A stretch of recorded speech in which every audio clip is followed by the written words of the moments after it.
بسم الله الرحمن الرحيم. عن علي رضي الله تعالى عنه قال قال رسول الله صلى الله تعالى عليه وسلم ليس في مال زكاة حتى يحول عليه الحول. رواه ابو داود. نبی کریم صلی اللہ علیہ وسلم نے ارشاد فرمایا،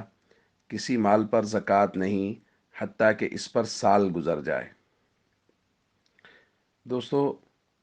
زکوٰۃ کے معاملے میں ایک بات بہت اہم ہے جو ہمیں سمجھ لینی چاہیے، اور اس میں ہم لوگ بہت کوتاہی کرتے ہیں، معاشرے میں عمومی طور پہ کوتاہی پائی جا رہی ہے۔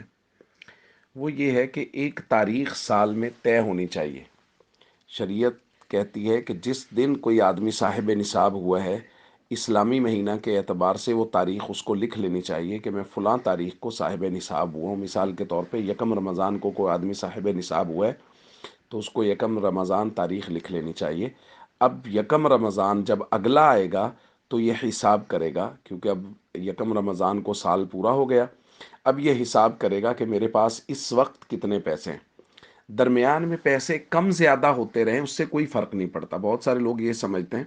کہ جو پیسے ہمارے پاس آئے ہیں پورا سال وہ ہمارے پاس وہی پیسے رہیں گے تو زکوٰۃ ہوگی، وگرنہ نہیں بھائی، ایسا نہیں ہے۔ بلکہ درمیان میں پیسے کم زیادہ ہوتے رہے، کبھی لاکھ آ گیا، کبھی 2 لاکھ آ گیا، کبھی 50,000 رہ گیا، پھر 3 لاکھ آ گیا،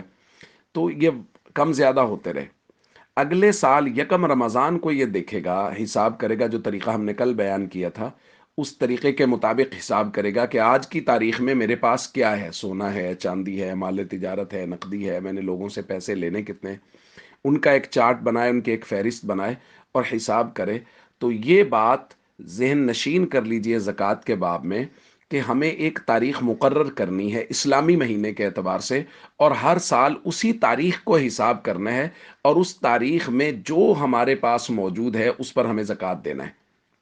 اگر کوئی مال اس تاریخ سے 10 دن پہلے ہمارے پاس آ گیا، ہمارے حصے میں کسی نے ہمیں کوئی چیز ہدیہ دے دی، کہیں سے کوئی چیز آ گئی، ایک آدمی کے پاس پورا سال 1 لاکھ روپے رہا، یکم رمضان سے 10 دن پہلے کسی نے اس کو 10 لاکھ روپے ہدیہ دے دیا، تو اب یہ یکم رمضان کو 11 لاکھ کی زکوٰۃ دے گا،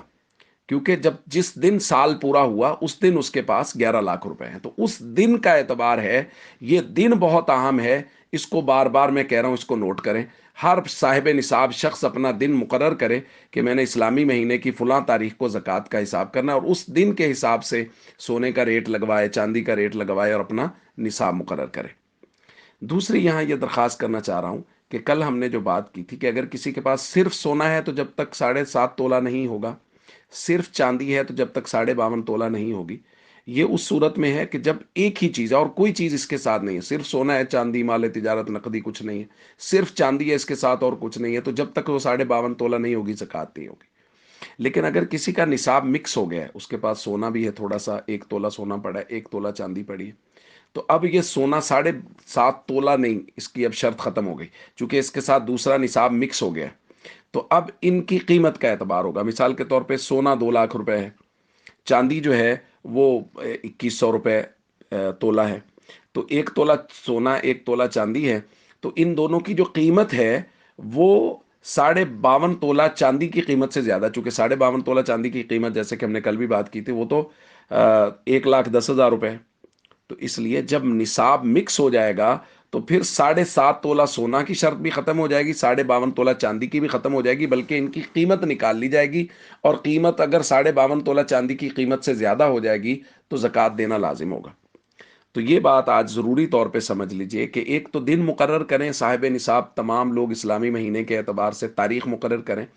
اور سال کے بعد اس تاریخ کو مکمل حساب کیا جائے، اور دوسرا جب نصاب مکس ہو جائیں تو پھر سونے کی 7.5 تولے کی شرط بھی ختم ہے، چاندی کی 52.5 تولہ کی شرط بھی ختم ہے۔ اب ان کی قیمت کا اعتبار ہے کہ دونوں کی، سونے اور چاندی کی قیمت نکالیں، اور اگر ان کی قیمت نکال کے 52.5 تولہ چاندی کی قیمت سے زیادہ ہو جائے گی تو زکوٰۃ دینا لازم ہوگا۔